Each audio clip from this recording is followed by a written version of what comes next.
If you've got a solid fuel burning stove, then you'll be familiar with the standard fire lighters that are used to light it.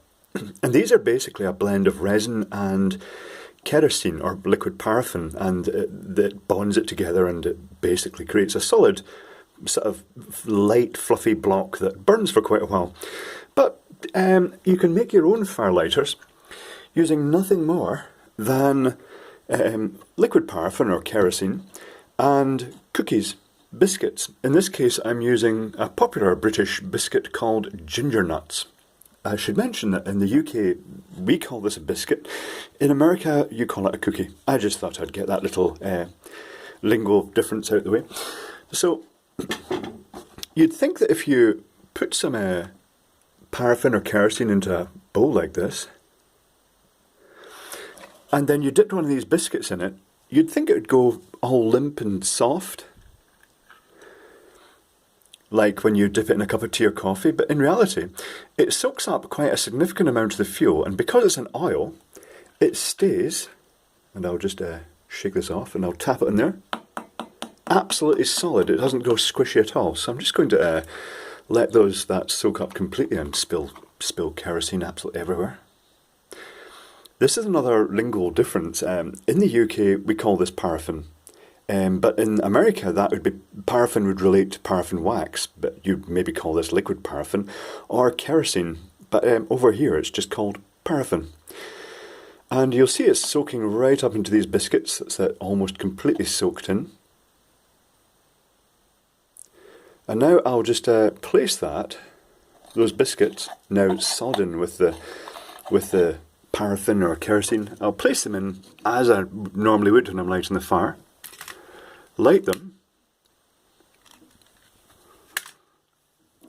and then just start building the blocks around that, the fuel blocks or wood if you were using wood or whatever solid fuel you're using.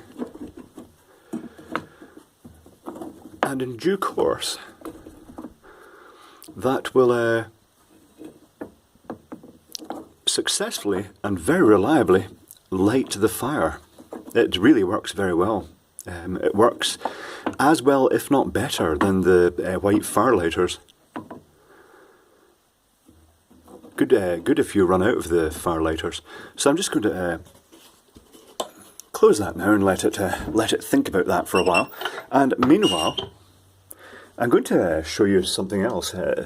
This is a fairly common device called a Peltier stovetop fan, and it's a little fan that is powered by the heat from the stove and spreads heat around the room. And the way it works is it's got two aluminium sections, a sort of T-shaped section, or maybe an I-shaped section actually, an inverted T, that's a good description of it. Then a Peltier junction panel, one of the very standard Peltier panels, used in things like the little portable car fridges. They're used in a wide variety of applications. Normally in that instance, power is applied across them and they get hot on one side and cold on the other, but in this case the heat is being applied to it and it actually generates a small amount of electricity, but a small but very useful amount of electricity, enough to drive this fan in fact.